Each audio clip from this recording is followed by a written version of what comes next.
Hey guys, welcome back to The Generalist. I'll get through this real quick. Today I sat with my friend Michael Wilkowski, who is a app designer, a tech guy, and his friend Craig Auerbach, who dropped by, and we had a really interesting conversation. He really added a lot to the conversation. I really appreciated it.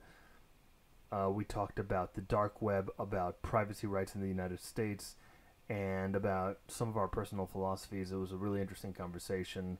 Enjoy. Couple of things. If you have a chance, if you like the show, rate us on iTunes. I would really appreciate that. And if you're buying anything on Amazon, you want to support the show, just go through our website in the donate page or below any of the show notes. You can find a link to our to Amazon. Through our link, you just surf Amazon and do your thing as you would regularly, and we will get a small percentage of it at no extra cost to you. Thanks, and enjoy the episode. Thanks for listening. Welcome to The Generalist, a show with a man who knows very little bit about a lot. A man who specializes in nothing in particular. A man who knows that he knows nothing. A man who can be described as non-specific. And to top it off, he narrates his own intros. This is The Generalist with your host, Saul Ackerman. But the idea is I'm not going to ask all of them because we might get into a conversation about one of them. Digressions are totally cool. Right. No problem. I saw it also was great. You guys also, you guys caught yourself in the digression. You're like, we'll come back to it. We'll go back. Yeah, it was a great little moment. I was like, definitely happens a lot. All right. Sweet. Welcome to The Generalist. This is not anything. I'm sitting here with Michael Wilkowski and Craig Auerbach. Michael is my cousin. We've known each other for a fairly long time. Craig, I just met 5 minutes ago. Michael is a web developer. Or iPhone developer. He is an iPhone developer. He doesn't I can do both. develop iPhones per se, but iPhone apps. And Craig is, I don't know, what is Craig? What is Craig? Oh, I'd probably call myself like a Yid, like a Jewish person. Craig is a Jewish person. That's what I am. That's Jewish soul traveling in a Jewish body. A Jewish soul traveling in a Jewish body. That's fair enough. All right, let's get started. I originally asked you here because we were having a really interesting conversation about the dark web. For people who don't know, explain a little bit what the dark web is. The dark web is just an easy way that people can get onto specific websites privately. And privacy is a big question these days, so there's a level of privacy that they can get on with the dark web, but it's the first step to any type of privacy with websites and full anonymity. Yes, so my understanding, and correct me if I'm wrong because you're way more knowledgeable on this than I am, it used to be originally a military project that was made open source for people to contribute, and it became basically a sort of internet browser that you can use completely legally, obviously, but it's almost impossible to trace your location if you use it correctly.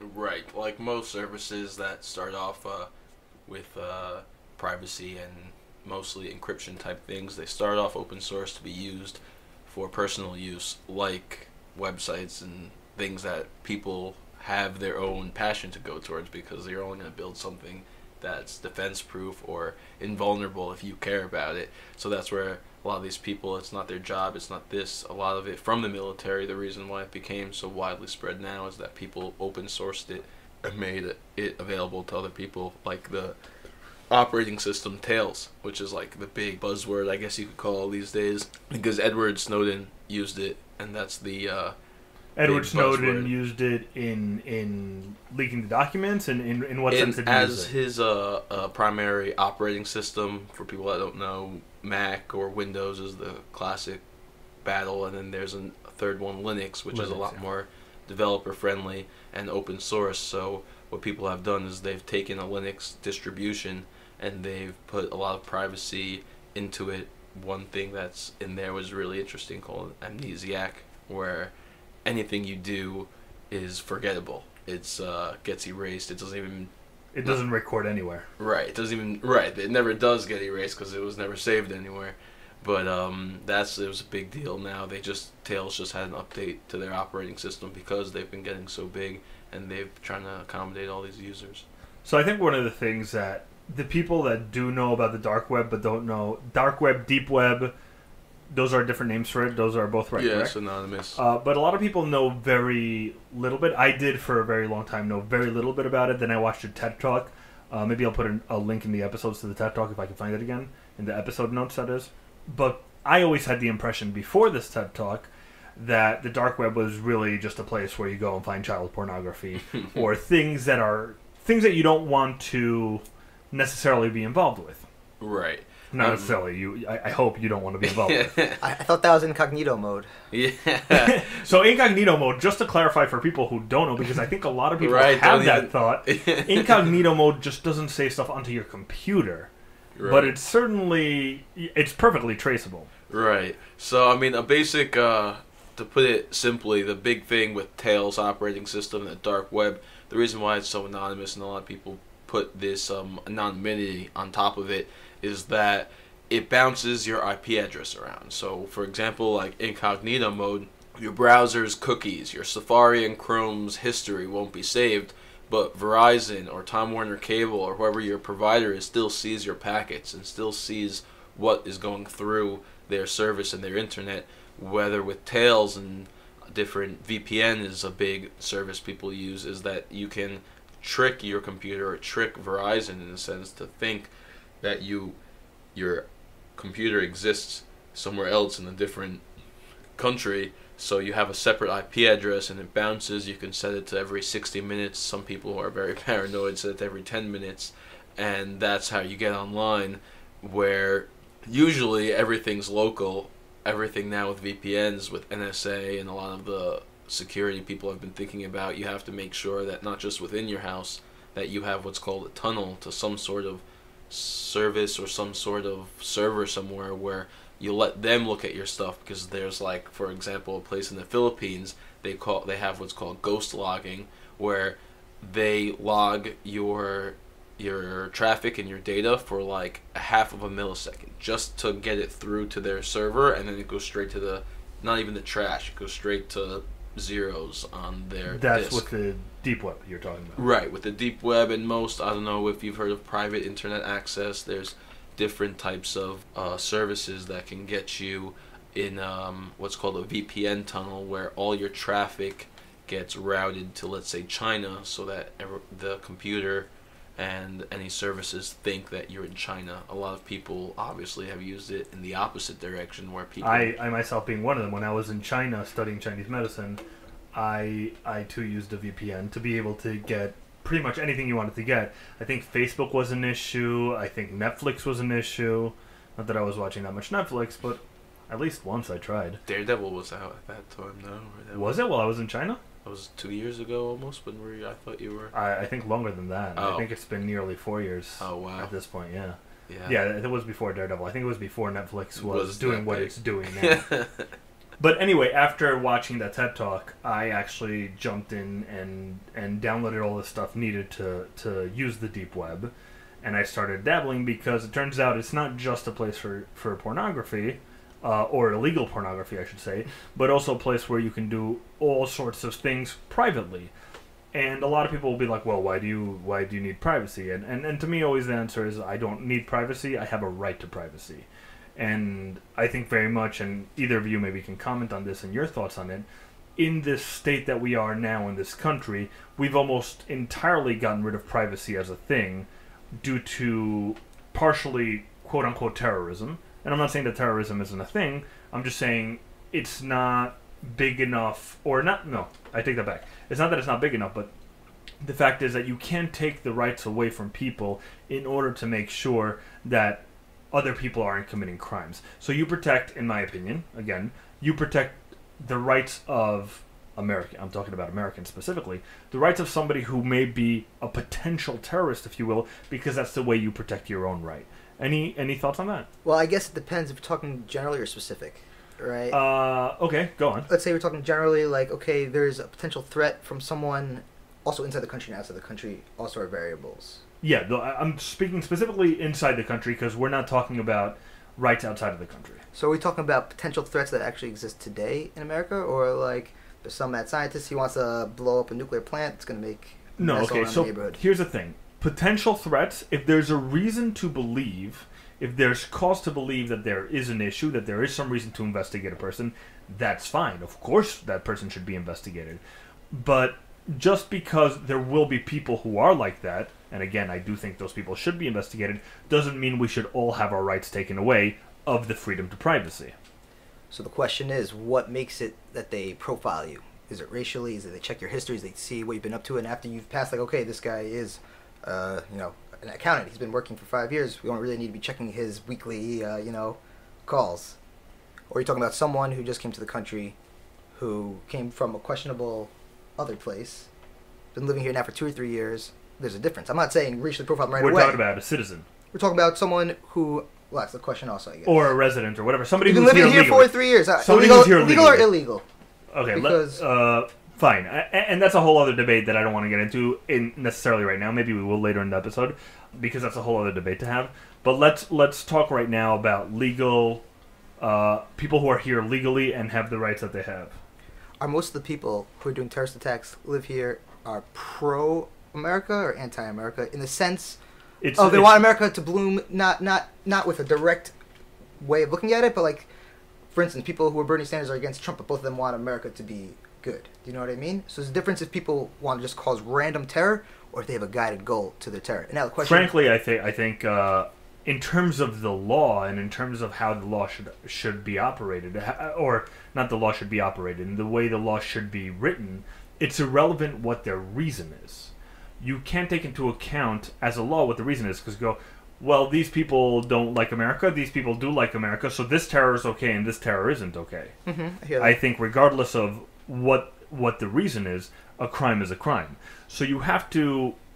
I think there are laws that need to be put in part to put in place, I should say, to make sure that we prevent or stop as many crimes as we are able to. But not at the expense of the rights of the American people, in my opinion. Sorry, so the original question was right. What makes it that? How do we not profile? Are we allowed to check in on conversations? Right. Correct. So let's say we have someone who's in the KKK. Right. Right. Lives anywhere in the country. Could be northwest, east, south, and it's known that he's in the KKK. Are we therefore allowed to monitor his phone? Because there may be a potential threat that they would do something, maybe on a small scale. But the fact that they would do anything, the fact that they are in the KKK, can I profile them right now? Unless there is a good reason. So, for example, if the chapter of the KKK he's in has known to have perpetrated violent attacks or perpetrated things that are illegal, no, I think a person has a freedom to expression and a freedom to speak. And I don't agree with the thoughts of the person who's in the KKK. Obviously, I'm very against that. Nonetheless, I will protect his right to privacy, because in protecting his right to privacy, I am protecting my right to privacy. That's the only way I'm able to protect my right to privacy. So to a degree, then, it's reactive as opposed to proactive. Correct. Right after we found out they burnt this church that has predominantly black people in there, now we're going to profile them and watch them.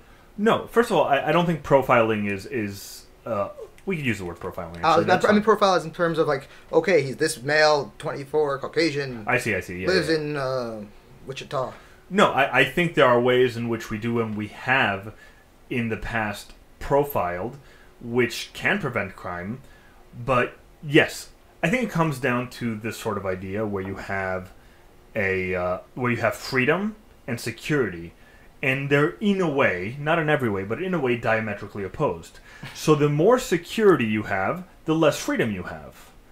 So we want to find a balance where we have security, but also freedom. If you have perfect security, you're in a prison. You're not in a free place. So I want to protect my rights I want to protect their rights in order to protect my own rights. Well, which one comes first? Their rights first or my rights first? It's the same right. That's my point. I'm protecting their rights to protect my rights. It's not because I care about what this guy in the KKK, about his rights. I mean, I do care about his rights, but it's not that I care like he should have a good life and he should be having an awesome time and whatever. But if I allow for people to come in and start violating his rights, it's only a matter of time until they're violating mine. And I'll give you a good example. Oh, go ahead, Michael. A great thing that actually I learned from you one time, which I've done more extensive research for myself, which is interesting because it's happening right now, is the RICO laws. That I was actually about to talk about that. So there's certain laws that are super constitutional laws there are laws that don't really fit into the Constitution as we have it. One example is the Patriot Act. The Patriot Act allows American citizens to be put in prison and not tried as long as they're slapped with the label terrorist, which, by the way, there is no specific definition for. Mostly it's been used for drug dealers, not for quote-unquote terrorists, and that's a problem. Not because I want to specifically protect drug dealers, but because it starts with drug dealers, and then it starts with whoever they decide to call terrorists. And a good example of that, they sometimes call people environmental terrorists. Mm-hmm. And maybe some environmental terrorists are doing terrorist-type stuff, but some environmental terrorists, or some people who have been labeled environmental terrorists, and I wish I had the names in front of me because I have seen some examples of this, are people who are, for example, taking pictures of torture of animals and putting it out on the internet, and they actually tried to pass a law, if I'm not mistaken, that they tried to pass a law that would disallow anybody from taking pictures of animals being tortured in these farms, and those people would be labeled domestic terrorists. So I hate to bring up TED Talks all the time because it sounds like I'm getting all my information from there, but there was this one guy who did a TED Talk who was labeled an environmental terrorist for protesting, which is a perfectly legal thing to do, and now he's always being watched. Theoretically, they can arrest him under the Patriot Act laws without giving him a trial, even though he's an American citizen. Mm-hmm. How do I know that these laws get used out of proportion and end up being used on the people? The RICO laws are a good example. In the 20s, I believe it was, there was a law called the RICO laws, and they were passed specifically because mob bosses were unable... It was very hard to catch mob bosses because they didn't actually commit any crimes themselves.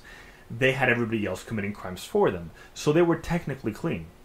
So they passed these laws called RICO laws that allow somebody to arrest anybody involved in a conspiracy. And this it was supposed to only be used for the mob. Today it's used for everybody. So much so, the most recent place I saw it that I could think of, in the movie Batman Begins, they arrest all the mob people, and in this case they did use it for the mob, but they arrest all the mob people from all the different mobs because they had their money all in one pile. They're like, oh, RICO laws, we could use RICO laws. But RICO laws were never supposed to be laws that you can just use whenever you want, however you want. So these sort of super constitutional laws always end up harming us, I think, in my opinion. Again, I don't really know anything, but these are my thoughts. They always end up harming us in the long run as private citizens, you and I, and you as well, as opposed to protecting us. And as I said, it's been used way more on drug dealers than it has been used on anybody who is a terrorist. And to me, I'll define terrorist as I define a terrorist, which is, there's many definitions of terrorists. I think a terrorist... Hairy with a beard. Hairy with a beard, yeah. Yeah. Oh, me, yeah. A terrorist is a person who enacts a crime of violence in order to affect politics or political positions. Specifically, yeah. What do you mean? Like, what else would you think? Because I may just expand my definition. I mean, it could be anyone. Just, let's say, the Joker just wants to cause mayhem. I guess to a degree that has political effects. I guess everything has political effects. I'm sorry. Maybe political is not the word. Maybe idealistic or societal. But I think generally political. I'm gonna limit it to political. I guess we could not even look at politics, political as in like politics, but political as in like worldly. Political as in worldly. Yeah. I don't think that. Wait, what do you mean by worldly? Because I just said that, but I don't know what I mean by that. I mean, I know nothing on politics. I don't even vote. I'm like the most terrible American you can think of. I guarantee you that's not the case.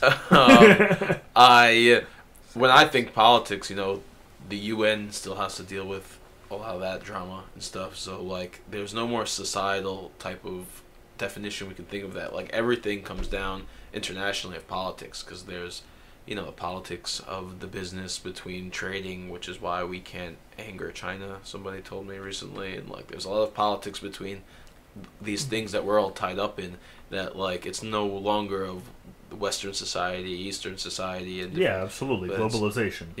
I think we've already come to that point. It's kind of it's slowly crept up on us that we just think of it as like politics, and we can't help them out in aid, and I don't know enough to really even... Yeah, it doesn't have to be any one specific country or one specific form of politics. It's just to affect politics. For example, 9/11 happens, Patriot Act passes, that changed the entire course of American history. It's this act that happened that changed politics, and that we knew was going to have some sort of effect on a countrywide dialogue and a political dialogue. So let's take it back, right? We said terrorism has to do with politics. So does that mean the 9/11 attack was attack on politics or attack on... No, it's not an attack on politics. It's an attack to affect politics. To affect politics. Yes. And in the larger sense, not in specific political decisions necessarily, but to essentially, sure, cause fear in the masses, but causing fear in the masses doesn't necessarily do much on its own.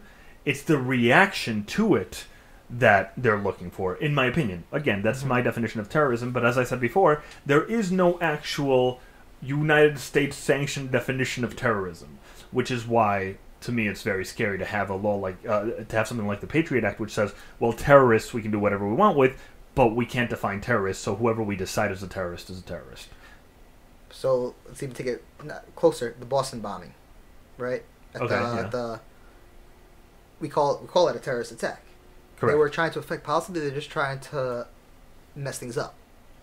Obviously, I'm not saying they didn't have other goals, or my brother told me to do it, whatever you want to call whatever.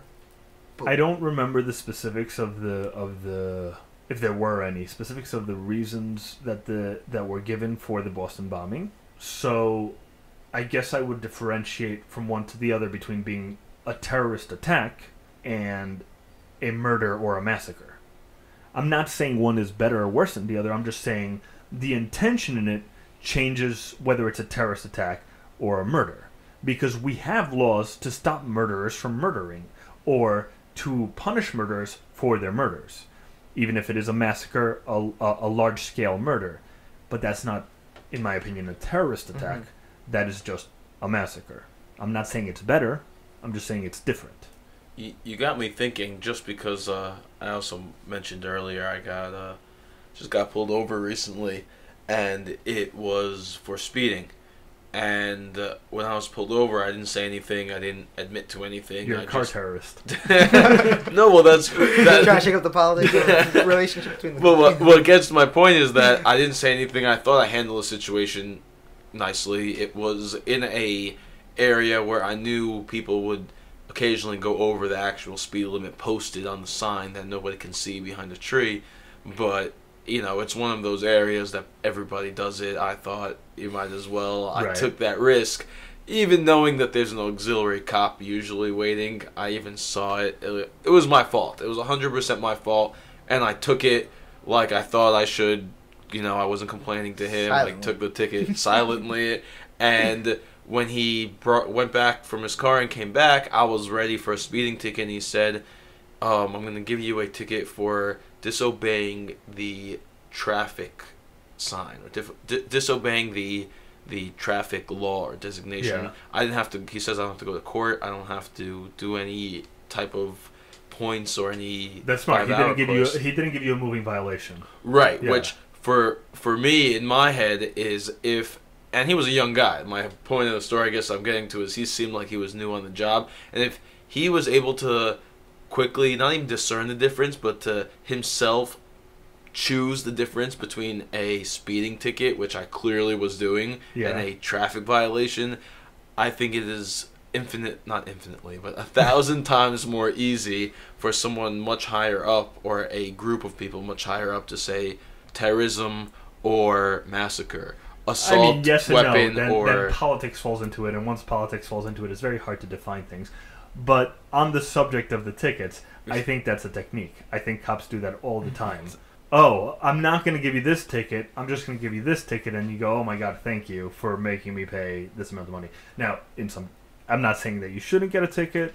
I'm not a big fan of tickets. I don't think anybody is. I have a similar story. I was driving down to New Orleans a while back with my now girlfriend. She wasn't my girlfriend at the time. And we had the music on, and the car was packed in the back with all her stuff because I was moving her down. And we're just driving, and I can't see anything out the back window. I'm driving on the interstate. And suddenly I see a little light out the back. I go, oh, I think there's a cop behind us. So I start slowing down because I was driving, faster than the speed limit, as one does on the interstate, let's be honest. Right. And this guy pulls up next to me, lowers his window. He goes, "Pull the fuck over!" He's pissed. I'm like, "Oh shit!" So I pull over. He goes, "I've been chasing you for 10 fucking minutes." Apparently, he was chasing me. He was really pissed. I'm like, "Officer, I'm so sorry. I didn't realize." Like, "Yeah, your head up your fucking ass." He was going nuts. He was just not happy. "I can take you to jail for resisting arrest or whatever it was." He's like, "I'm just gonna give you a ticket for just a speeding ticket. So I'm not gonna take you to jail. I'm not gonna give you this and this and this. I'm just gonna give you a speeding ticket." And you're like, "Oh, thank you." And again, sure, I violated the law. I'm not saying that I'm innocent here by any means, but I think that is a technique that cops use, and I'm thankful for it, honestly, because I much rather have a moving I don't even think he gave me a moving violation, but I much rather have a moving violation than have to go to court and spend a night in jail, although it would be a great story. But I hear what you're saying. Yes, on the wider scale, I think we should define terrorism, and I think we can define terrorism, and I'm not saying you have to use my definition, but I just gave a definition of it. Right. But it's inconvenient to give a definition, because if the government can use the word terrorism for anybody, then they have any way to charge anybody with whatever they want. And I'm not saying like this is like a conspiracy theory thing. It's just factual. You can do that. And I'm not saying that they're even going to use that, although they clearly are already with drug dealers, which I'm not okay with because, again, I protect other people's rights in order to protect my own. And today I protect drug dealers' rights because tomorrow it's not drug dealers anymore. It's the guy who photographed an animal and didn't realize that he was making a mistake. And yes, I am taking it to an extreme, but nonetheless. But it's a big deal because if you think of it in the I guess parable of RICO laws, I guess there's a point that you're really getting at, or that I could perceive that you're getting at, is that the laws that can apply to anybody now is not only just a problem for one person, like a Ku Klux Klan member in Wichita, but in the end of the day, how that trial or however he is tried is a building block for in 30 years from now when some lawyer is up on a court system and says, "Oh, do you remember Wichita 2016 when we or to get even more recent, do you remember the Apple FBI case 2016 when we were able to get, try to get into the phone?" When they think it's, just this time, just for the San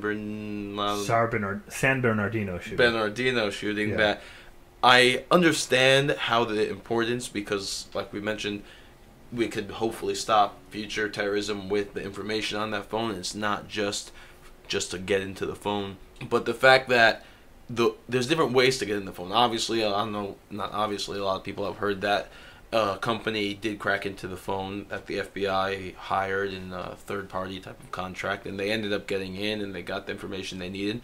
But the fact that they pressured Apple to the level that they, I don't know, threatened legal action, the FBI, they probably took legal action or whatever they did to try to get the information out of them. The fact that they used so much pressure on Apple that with knowing, if I'm able to know, they know the ramifications of what it can affect in 30 years. It's just crazy to think that so many people I've spoken to about the topic have said it's for the terrorism, it's just this one time. Yeah, but that's it's short-sighted thinking. I was, and again, my opinion, but I was very against the government being able to go to a company and saying, "We can break into your phone." There are laws that allow to do that, and this was quoted all the time. It's like, well, you can, if there's a reason for a crime, you could go in, you can open the door, and you can get a key, and you can get, that's allowed. But, and I hope you can shed some light on this, because I'm not well versed and I can't speak intelligently about this, but encryption is not the same as opening a door, because once you break the encryption, you can't really close it. Right. So can you shed a little bit of light on that? Because I was very much against the government going to a company and being like, "We can have your information," for the same reason as I was talking before, to protect my own rights. And by the way, just to put this as a side note, that was one of the best marketing campaigns that Apple ever had, them saying, "No, we're not going to let you open it." Right. But go on. There was even a point that, I don't know, I literally read it on a rumors website, so I can't, it's macrumors.com, I can't put it as factual, but there was an article that mentioned that the Apple engineers who created the software said that if the FBI finally gets into, their bill, or finally gets to be able to tell Apple, you have to give it to us, they said that they'd quit, and they're no longer Apple employees who are no longer legally obliged to open the encryption, because these people, encryption is a big deal. Like I mentioned earlier, it stems from passion. It stems from these people that really want to create something that is literally uncrackable. So for them to turn around and say, now crack what you created, which was made specifically to be uncrackable, is kind of like a slap in the face, saying make something uncrackable and then crack it. Can God pick up a rock he can't pick up? Or create a rock. It's just a bit silly, and to them to even attempt to try to crack their own software is like, mind-boggling, because they literally created it. That, like, it's kind of like, saying write something on a piece of paper, rip it up, and put it back together. Yeah, and to put it into perspective, I believe that Apple was one of the companies, and anybody can email me and tell me that I was mistaken about this if I'm wrong, but I believe that Apple was one of the companies that were feeding information to the NSA, and to get the trust back from the people, they could not have done a better thing, because you're feeding my information to the NSA, and suddenly you say, oh no, we're not going to do that anymore. Why would I believe you? But suddenly the FBI shows up at your door, say, crack this, and you say, no, I'm not going to crack it. So it was a great marketing campaign for them. If I wanted to get conspiracy theorists, and I'm not alleging that this is true, I just think it's not beyond the realm of possibilities, that Apple always had the intention of allowing the FBI to get in, and was just like, all right, let's have this public battle first because it's going to be really good for us. Now, I'm not saying that happened, by the way. I want to be really clear. I'm not saying that happened. I just think it's an interesting possibility that could have happened. So, I mean, I'm a huge Apple fanboy, so you have to take that with a huge bias, what I'm about to say. But I do believe a lot of what people, Apple's devices definitely, because of their predominance in America, have definitely given the NSA a lot of data than what they wanted, what they didn't want. But I don't think it was intentionally done through Apple. Yeah, a lot of people have to remember most devices are through Verizon or through some network, especially phones and not iPads, where they have to go through some sort of ISP.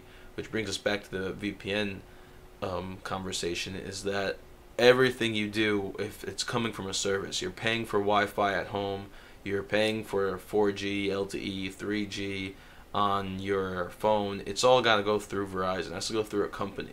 Right. So what I believe the NSA taps into is not so much the hardware device, or else they would have been able to get into the Apple device. It's more of the big companies like Verizon, AT&T, Singular, if they're not eaten by AT&T by now. One of these, the big 2 or 3 that's really out there now, they're the real ones feeding it, but they own the media, they own everything, so you don't hear that around the sphere of how Verizon's feeding NSA this data. It's Apple's fault, or they'll blame Galaxy.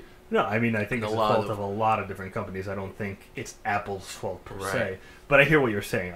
You make a point, and I also appreciate your candidness about the fact that you're an Apple fanboy.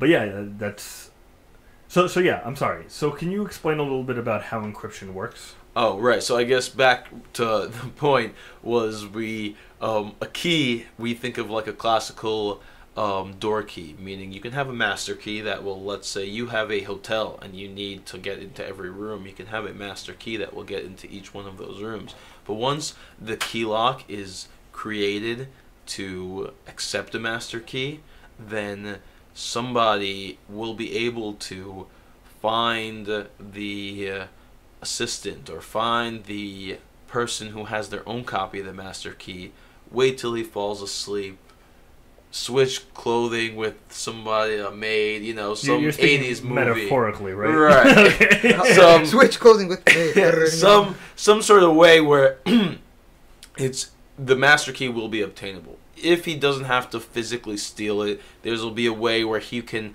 somehow find the grooves of the key. This is all metaphorically, of course, via encryption, meaning, I guess the point I'm trying to get at without making a whole parable about it is that once there is a key created, once there is a keyhole created for a key, many keys can go into that keyhole. Many keys can be created for that keyhole, and that's the problem. If Apple decided we're going to put a keyhole on the back of our iPhone and only give it to the FBI, I can bet as much money as I don't have, that some guy in his basement will figure out how to make that key or how to steal that key, and that's just and human what nature. that means is, if I'm not mistaken, and again, correct me if I'm wrong, but what that means is that that person will theoretically be able to get into your phone and my phone and your phone and steal my information, and that and people go like, wait, why would somebody do that? Well, you have bank information on your phone, you have money information on your phone. If you turn the debate from a terrorism fear-based conversation into, well,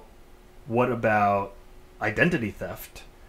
Because it's the same thing. That's it's playing on the same device, and it's very hard to secure. So you get to look at both sides of it. And I think if we turned it, and this isn't I didn't come up with this. There's a guy, Dan Carlin, who I'm obsessed with, who is a podcaster as well, and he was talking about this, and he says, if you switch the debate from a terrorist or not terrorist to, well, what if we're talking about identity theft? How many cases of identity theft happen a year versus how many cases of terrorism happen a year? And how concerned are the people with each one? And how many people are concerned with each one? And how many people are affected by each one personally? And what would they vote for? And I think most people, if you switch it into a debate about identity theft, would want all the protection, and you would stop doing the thing where you say, well, why do you want any privacy if you haven't committed any crimes? Which I think is an asinine argument. That being said, I don't think we should ignore the terrorist side either. Right. Just a quick thing just before he jumps in is a big thing that, like, because you switch the conversation like that, most people think that, you know, they're like if Apple were to open, or they're opening up this keyhole for the FBI, or they're opening it to think, to quote I don't even know what to call him, to quote a YouTube video maker of mine, to quote somebody I like to watch. YouTube star. Drop a name. CGP Grey. Oh, I know CGP Grey. I don't know him personally. I know of him. I could pretend I know him personally because I'll be quoting him like this, but he mentioned that to open a keyhole on the phone, to think that will only be inviting the angels and not the demons is just I don't know the word he used, but to me, I'll say silly. I'm not going to call people stupid, but you really just have to take it. It's a fantasy. It's misunderstanding. Right. I always say, with any potential for great good, there's potential for great evil. Right. And that I think holds true in anything. If you want to do something positive, something negative could come of that as well. Right. And that's literally... And vice versa, by the way. From a metaphorical perspective and from a literal computing math perspective, if you open it for only one reason, that's what, you know, backdoors are. That's what, you know, a lot of people think of how did the hacker get in, is because the developer created a master key for him to find to get in. And I think that's a big thing. Most people think that only the FBI or the NSA will use this. I can guarantee if it's made, somebody else will use it. Maybe on the dark web, maybe who knows where, but it will be out there. Right. Craig, you were going to say something? Oh, no, I was just going to, exactly that point, that, okay, let's take a step back, right? Terrorism happens, let's say, a major terrorist attack happens once every couple of years, most at least, give or take. In this country specifically, in America, in America specific. I would say even less, but let's say once every couple of years, fine. So the conversation was, should we be monitoring potential terrorists? What about potential identity thefts, which happen multiple times an hour? Those, the question now is, should those people be monitored? Well, I think now it's a question of priority and danger of something. Yes, I understand your point. I think you make a strong point.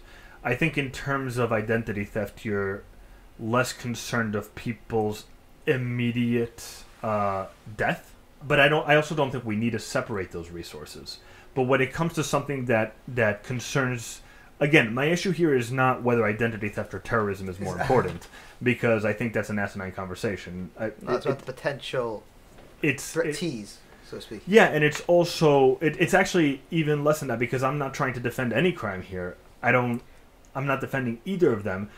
My point is the defense of the rights that we have as American citizens, and the slow losing of those rights, specifically the right to privacy, which is almost entirely gone. And we have used terrorism as an excuse for that, and I'm not espousing that terrorism is not a thing. I'm just saying I don't want my rights taken away just so we could feel like we're more secure. I also do think that while terrorism does exist and it does happen, it is blown up in the media because it is something that sells well. So those are my thoughts on that. Well, so I totally agree with you in the sense of we should have privacy. right? Yeah. Everyone has the right to privacy. But on the catch-22, even the question is, right, the only person who's really worried is someone has something to hide, right? I guess it comes into the whole dark web, even though we know with people who just are using it for privacy. But, right, and the problem really stems from a bigger thing. It's not that we're afraid of what to hide or not. It's that we know that the people who are looking at this information will abuse it. AKA, I won't say all government, but those so, as we said before, anything with agencies. potential for good has potential for bad. So there will be bad and there will be good, no question. Yeah. So, right, so now the problem is, I'm not going to say the problem is the government, but it's these agencies that are over monitoring it that will abuse the information, right? It's not that, obviously, privacy is one of the issues, but only people with something to hide are really, truly worried about it. I disagree wholeheartedly. I don't have anything to hide that I know of. And I want my privacy intact wholeheartedly, 100%. And I'll give you an analogy that I didn't come up with. I don't remember where I saw this. Which is a funny analogy. But it's essentially, you don't have anything to hide. But when you take a shit, you want your privacy. You don't want people watching you while you're doing it. Some people might. That's cool. Why is that? Is that a natural thing? Or is that a humanistic thing? I mean, obviously... I mean, it depends. I think there are people who really don't care and people who do. You could say it's a natural thing. But nonetheless... I'm not trying to defend whether people should or shouldn't want it. I'm trying to defend the fact that we do have that right. And I want to keep that right. Because I have it. And you may bring up something like, well, what about guns? And if I have thought this way or that way on guns, I'm not entirely convinced on guns. But that's another situation where I go, I sort of see the argument that's saying let's keep the guns because of protecting our rights. I see the other side too. I'm not decided on that issue specifically. I see both sides, and I can kind of hear both sides, but it's that kind of thing. I want our rights to be protected, and I don't want the rights that we have to be voted away easily. If our rights are going to be voted away, there better be a damn good reason why it's happening. Well, those things are very connected, right? Because the right to bear arms is really against tyrannical governments you abusing their powers, which is the whole reason we're talking about this whole about NSA or Apple taking all their information. So they're kind of even connected. Verizon, so it's not that I've been... Verizon takes it, not Apple. Singular. Apple fanboy has spoken. And again, I this is conspiracy theory because I know nothing about what goes on the internet and stuff. But I think once you do anything on the computer, no matter what, they could trace it somehow. Obviously, that's the whole point. You're talking about this is dark web, but it can't be traced. But even where that's stationed, wherever that is, where the computer mainframe of it is, you don't think there's any way to trace that the thing is, even in its complete privacy, incognito mode? So the thing is, and Michael, again, you'll correct me if I'm wrong, there is no place where it is. It's bouncing back from every computer to every other computer that's using it. So if all three of us are using it, the information is bouncing back between our computers, and there's no main server where you can break into. But even for those 10-minute things, it puts it on a RAM server if someone's not even using it. All right, we're gonna have to defer to Michael for this because he knows the answer to this better. So the best way to think of it is that your house has a Verizon internet, right? And then some person in Singapore has some other company's internet. We can call it Singi, right? So in Singi, their policy is that we don't keep any logs of any information of any of our clients. So what a VPN does is there's many connections outside of your house from Verizon. So what VPN does is it creates a tunnel straight to Singi's specific provider in Singapore. So all Verizon sees is that Craig is now connected to a server in Singapore. So if the NSA, for example, followed your trail, they'd go to Singapore. But with the VPN and with a lot of these Tor services, it's called, they'll, within 10 minutes, within a certain increment that you can set, change your tunnel. Them not going from a Verizon to, let's say, China, it's going tunneling from Verizon in New York to Singapore to China, so that by the time NSA or by the time anybody is looking inside Singapore's log files, it's called, or their history, they already said, oh, we already have new customers that we overwrit that data because we only have 1 gigabyte of space. They use a very stupid type of extradition laws, and that's what these VPNs are set to make sure that they're bouncing in countries that have zero extradition laws with the U.S. Now, does that mean that China could be spying on the information that I'm doing via the VPN? Yes, 1,000%, and that's why nothing is 100% private. China can easily be spying on our information, and vice versa. And that's why a lot of people choose to bounce it between big, you literally bouncing from Iceland to China to Mexico, and it's very slow. It's sometimes not even usable, which is why I think it's not as widespread as we would. People ask me, why don't you use that for everything? Why don't you use that for Facebook? Why don't you use it for all your information? It's just not worth the time to bounce around. But don't get me wrong, there is a huge possibility that China claims that I think Facebook has a dark website. Oh yeah, I forgot the name of Dark it, Facebook? but it's a lot of these big companies nowadays, they understand privacy and they understand the need for it, and they're the dark web is the not want for it. right. You're right. The market for it, I guess you can say, because all these are businesses. Yeah, because it's a good business. Just Right. like Apple decided, we're not going to give you those codes. Right, It is it's a a good business business move. decision. Right. So for first time in I don't know for the first time, but for a rare time of what we see as public things, the business interest of a company and the interest of a private citizen happen to coincide. So things happen. But I wanna mention something to your point, Craig, where there's a difference between the NSA or the United States government or any government being able to legally break into your information and illegally do it. I'm not saying I can stop them from illegally doing it. I just want it to be illegal so that if they get caught doing it, they get in trouble. Will they actually get in trouble? Probably not. We've seen that already with the NSA leaks. I don't think, as far as I know, and I could be wrong again, but I don't think anybody really got, other than it being a big deal, I don't think, they got a slap in the hand. But I don't want it to be legal and enabled, because this generation is like, oh, this happened. The next generation that's born doesn't even know that was illegal, and that's how you slowly and systematically get rid of rights of Americans. So we have to defend our rights so that if we care to continue our constitutional rights for our future generations, we want to defend our rights now, because there are things that RICO laws, being a good example, weren't a thing you were allowed to do, and now it's just a thing. And slowly you take away rights in that way. Anyway, we can change gears. I told you guys earlier that I wanted to talk about personal philosophies a little bit. So I'll ask you the general question, and we can get into more specifics. Do either of you have a personal philosophy, the way you view the world, the way you behave with the world, that you want to speak from nothing? Or do you want me to get more specific with you guys? I'll just start with my personal philosophy is just enjoy yourself. And that's just like the easiest thing to do, because everybody knows what makes them happy.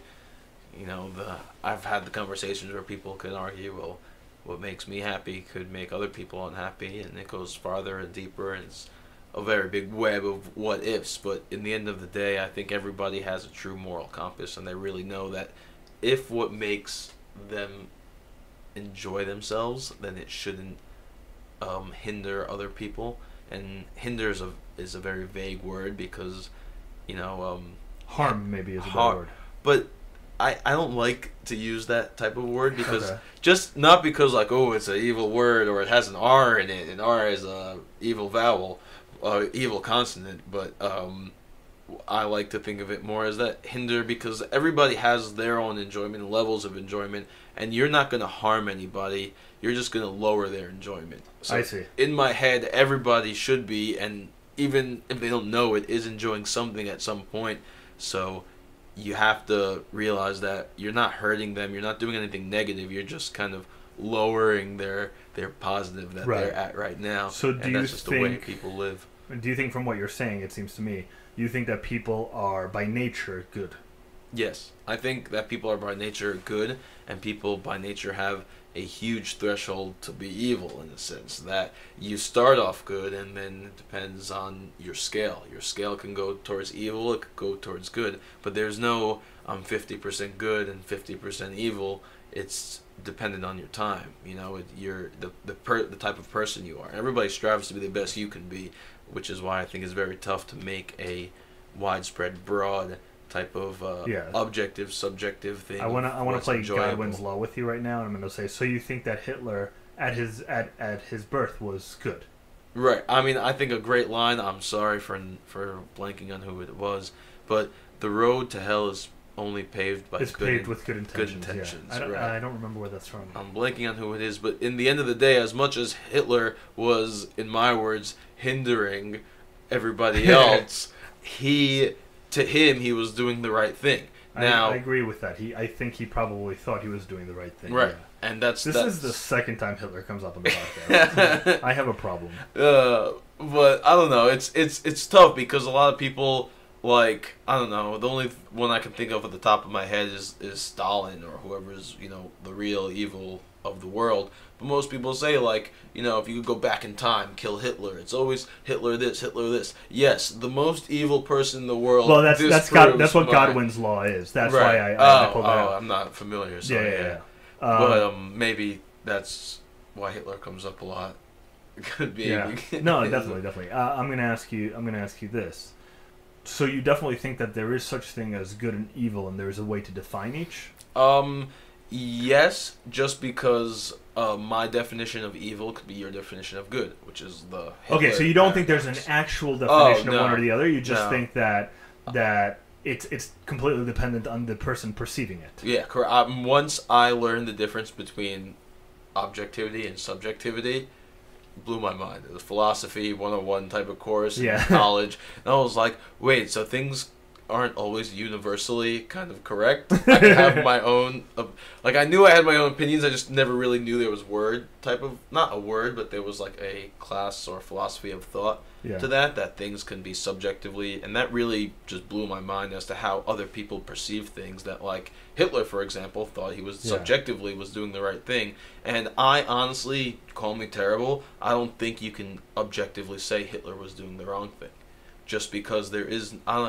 I'm also a person that hates putting numbers on things. Like, I'll never say... No, that's perfect. I couldn't agree with you more, by the way. I don't think there's much objectivity to anything in the world besides, like, math, maybe, and physics and stuff like that. But that's just literally to this world. So we can't really... So I'll bring sort of a... It doesn't really involve math per se. But you know the classic parable of if a tree falls in the forest and nobody's there to hear it, doesn't make a sound. Right. Alan Watts, who's a philosopher that I really like, talks about that, and he says, well, objectively, quote unquote, no, it does not make a sound, because what is a sound? It's a wave that makes a certain sound only when perceived by an eardrum of something that hears, and therefore, if there's nothing there to hear it, it is not a sound. So it's sort of what you're saying. It's the idea of everything is very much subjective to the person viewing it. Reality, and I agree with you in this, by the way, I think reality is very much only true from a subjective point of view from each person. Right. So your reality is reality for you, but it's not necessarily reality for me. Same with what you think are your truths, or what people say, I'll speak my truth, or what they really think is like what my purpose here and things like that. People can really have that purpose here and truly, till the end of their days, think that truly is their purpose.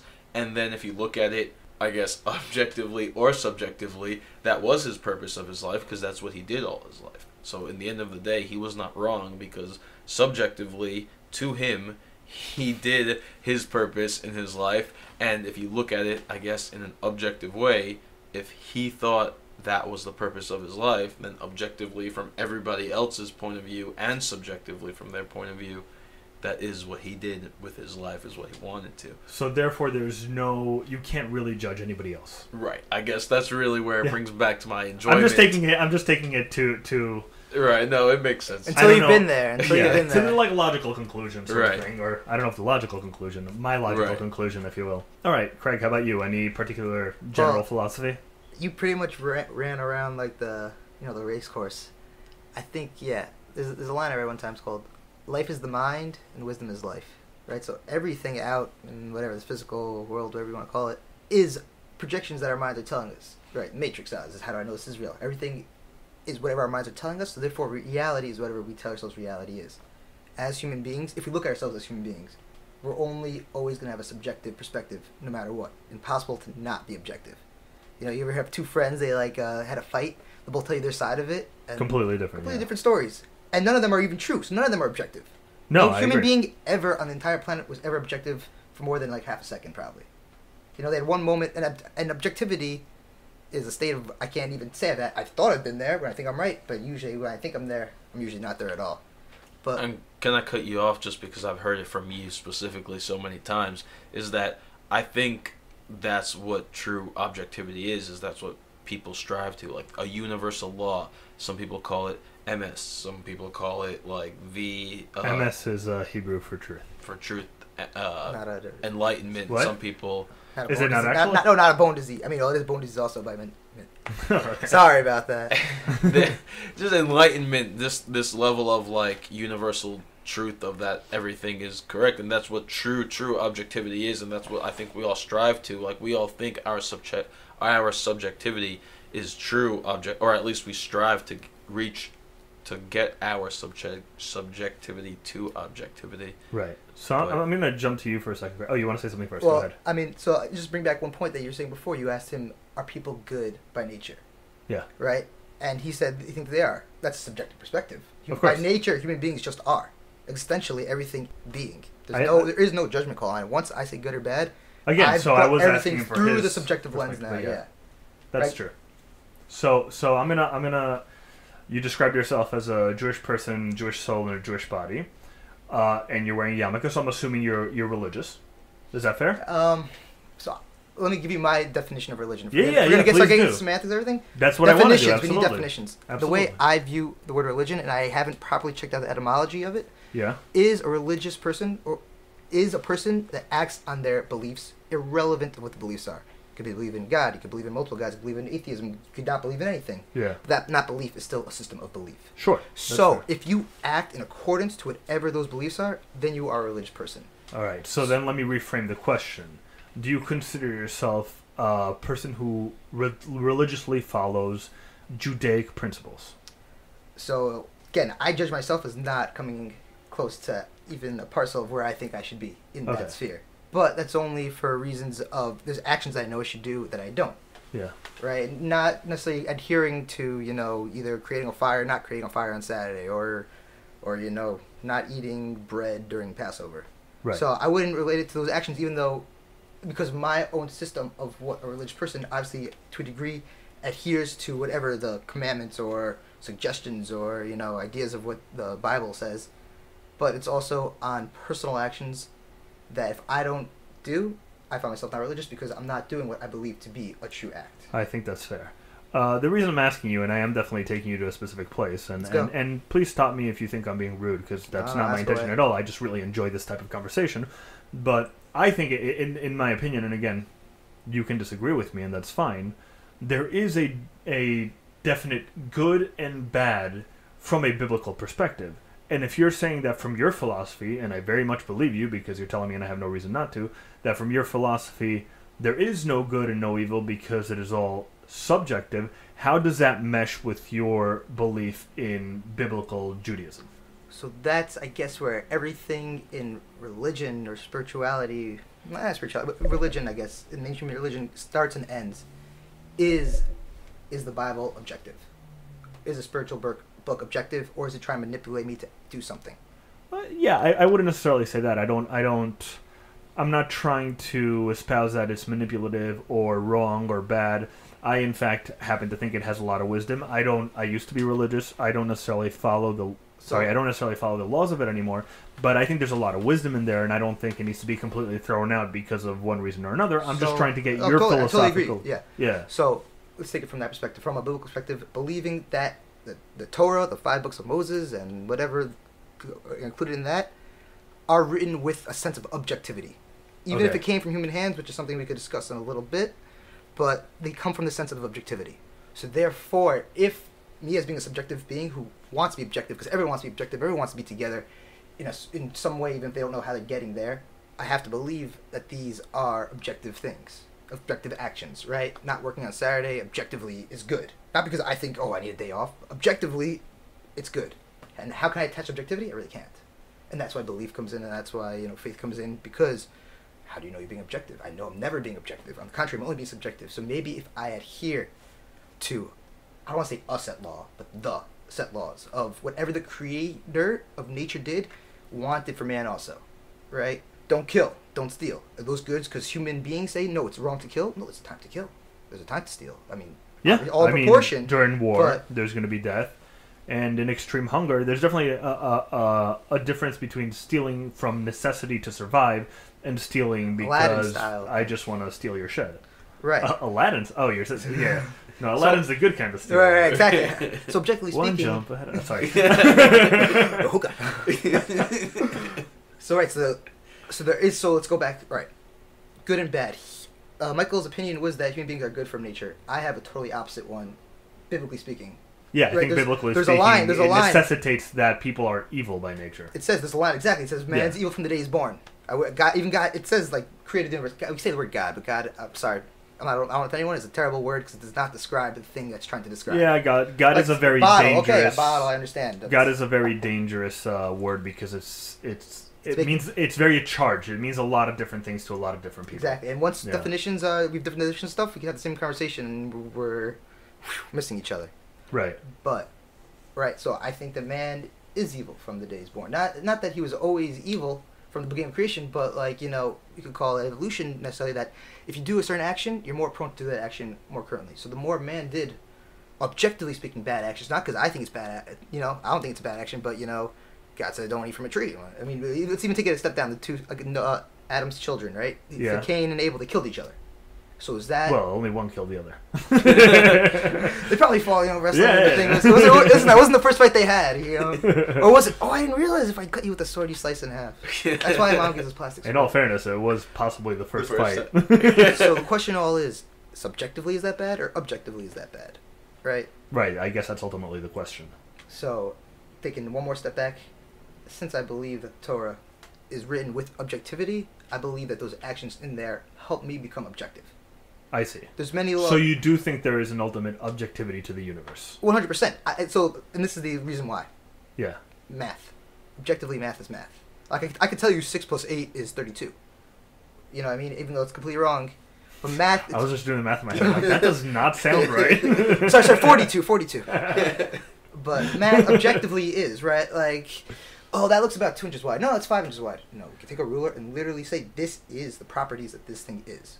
So there is objectivity in the universe. So philosophically, you could make the argument that math is only internally objective, but let's see where I'm going with this. Yeah. I don't know where I'm going with this. I'm playing with this, but that math is only objective. I have a very hard time saying that word, by the way. Because we don't know what it is. I don't know how can I even say that word? I don't even know. Also, because it's my second language. But math is objective within the rules of what we consider to be truth. Mm-hmm. But if everything is really subjective, then there is no real truth. Just like something doesn't make a sound unless there's somebody there to hear it. Math is only math if there's somebody there to calculate it. So perfect example of that. Yeah. Sorry, right? So let's say a day is 1 cycle from the sun revolving around, right? Right. Or the earth revolving around the sun, right? But let's say in the big sphere of the universe, which exists, I haven't been there, but the universe goes all the way out there, I mean, you're technically in it. The outer space parts of you've been Earth. there. It's all here, right? It's all right. A day there is not the same day. So a day is a subjective term, right? So internally, it can be subjective. I think it's externally that math is objective, which is why... Now, there's 2 questions. One, if the laws of the universe changed, right? If the gravity stopped being negative 9.8, it started being 33. Like, we're traveling through... Goku traveling, I need to get bulk, So the laws of gravity change, right? Does that mean other mathematic properties change, right? If the moon would go 50 miles the other way, we'd have crazy uproars in the ocean. So the question is, are these numbers objectively going to be true throughout the universe? Or is it because this is the place where the stars are located now, so it creates this thing for only this 6,000 or 10,000 year period, and then there's going to be another million years of ice age, and, who knows how long it's actually been here. And right. There's no real way for us to measure that we can only kind of play with that. But yeah. The fact that they're uniform, right? 2 inches is 2 inches anywhere. Objective. It'd be actually 2 inches are only 2 inches in the United States because everybody 2 else meters. Like, sorry, 2 meters. Is an inch. So even more so. Exactly. Even more so. 2 inches to them. That's a subjective term. Yeah. Right. Obviously, yeah, it has a sense of objectivity with it, though. But, yeah. But I'm saying even we describe objective things subjectively, and that's I think the stem of the problem is that we're trying to describe objectivity when I have never been objective. I've never known objectivity. How can I act like I have been? So it's interesting. Your proof of objectivity is math, and I don't have a retort to that. I honestly I was playing with it over there, I might have said something very stupid, which I'm cool with. But that's interesting. And again, I'm not here to judge anybody's philosophies. I'm more interested in learning different people's philosophies and where they come from. I think this is a good place to end this. Thank you both so much for coming. Michael, thank you for coming. We did get to do some of the dark web stuff, and thank you for surprising me with your presence, which was awesome. I enjoyed it. We got a really interesting conversation. Thanks for coming, guys. I'm going to stop this show. No now. problem. All right, I shut off the recording and I just turned it back on because I forgot to ask these guys to promote themselves. They don't actually have anything that specific to promote because they don't have the business all set up yet. But Craig, go ahead. Oh yeah, I'm making some pickles, so if anyone wants to buy pickles from me. That was the creepiest way to promote yourself I have ever heard of in my life. Yo, I'm Craig and I'm making pickles. You're going to like do a pickle company? That's the idea, yeah. And no name, nothing yet? It's in the works. It's on the works. Don't produce. Brainstorm anybody? Let's think. Anything specific? Someone thought all the time crickles, like crunchy pickles, like Craig pickles. But crickles is cool. I don't know. We'll see. Are they deep fried? Deep fried. I mean, they won't be at the moment. All right. So when Craig does happen to open his pickle company, I will put a link to his website on whenever that may be. And Michael doesn't have anything specific to promote either, but he does have an app that he made for a resume in the App Store, and you can download it because it's called Triptiv. Triptiv? Triptiv. And what's it for? People who are tripping. Yeah, no, it's for people that go on vacation or go on trips with a bunch of friends, and instead of splitting every bill on the dot at the table and trying to figure out money, you just kind of put it into the app and deal with everything that's money or financial when the trip is over. But if I'm here plugging, I might as well plug an app I've got in the works. It's pretty simple, but it's just... Wait, is it copyrighted yet? Dun, dun, no, dun. it's out there. It's out there already, so it's not... All right, so you won't be giving somebody an idea that you're No. Okay, go ahead. It's an app that I mentioned I got pulled over twice recently. And I may only mentioned once, but I got pulled over twice. And one of those times, I'm pretty sure I wasn't speeding, but I realized with a high-end techie type of car, there's still not even a way that I know of you can check the logs of your car and how fast you were going. And I thought I might as well make an app for that. And actually, I think you mentioned to me how it would be a great idea to also have it recording, or maybe it was a friend of mine that mentioned that when you get pulled over, not only has it been logging your actual speed, that you can press a button that it now records your conversation with the police officer just in case anything happens. There's a lot of police. I had a similar idea, but I don't think that was it because it wasn't related to the app itself. It wasn't related to the app that you're talking about. Right, I think this is the first I hear of it. Your idea was more for security purposes. .com type of idea. I don't know what that is. You know what that is. Wolf.com? Wolf.com. It's like a website, World Organization of Organic Farming. You could like volunteer anywhere in the world. No, that wasn't me either. No, that's not what Wolf.com. I'm sorry for being cryptic. Wolf.com was created by Ryan Howard in the television show The Office, where it notifies you in every... Right, like a dog, like a wolf. It will send you a Facebook message, it will send you a fax, it will send you a phone number, it will text message, it will call your phone, it will contact you in every way possible. And it's essentially... Oh, yeah, it was more similar to that. That's right. Right. For a reason, not just for no reason. But all right, thanks, guys. I will put links to anything you want me to put links to when your pickleball company opens and to your recent and the next step that you come up with. Action Rush. Hey guys, thank you so much for listening again. Had a really fun time doing that episode. The next episode will be out on June 21st. That's a Tuesday, hopefully around noon Eastern Standard Time. Not sure which episode I'm going to put out next, so stay tuned. Check on the website to see when I update it. Sometimes I change it halfway through depending on how the editing is going, as I did with this one. So if you expected a different episode, my apologies. Check out our website at thegeneralistpodcast.com. Send me emails with comments or questions to thegeneralistpodcast@gmail.com. Follow us on Twitter at thegeneralistpc. Follow us on Instagram at thegeneralistpodcast. What other methods of follow do we have? We have a Facebook, I think, also called The Generalist Podcast. Something like that. Yeah, so check us out there. Rate us on iTunes. Please rate us on iTunes. We really want some ratings, and they're helpful to us. So thank you if you do that. And if you're shopping on Amazon, feel free to use our Amazon link. We'll get a small percentage of whatever you said, of whatever you buy, as we said at the beginning of the episode. You can find that on the donation page on our website. It just says Shop Amazon. Click through that and then go about your shopping. Or you can see it under the show notes under each episode. If you buy a specific item that we link to, usually we link to books if they're related to the episode. I don't think there will be any in this particular episode. Maybe I'll put a link to Citizen 4, because people should definitely check that movie out. And it's somewhat, I guess, related to what we were talking about. Not somewhat, it's fairly related to what we were talking about. That's the Edward Snowden movie, so definitely check it out. Did I mention rate us on iTunes? Rate us on iTunes. Thanks so much, guys. Have a good one, and until next time.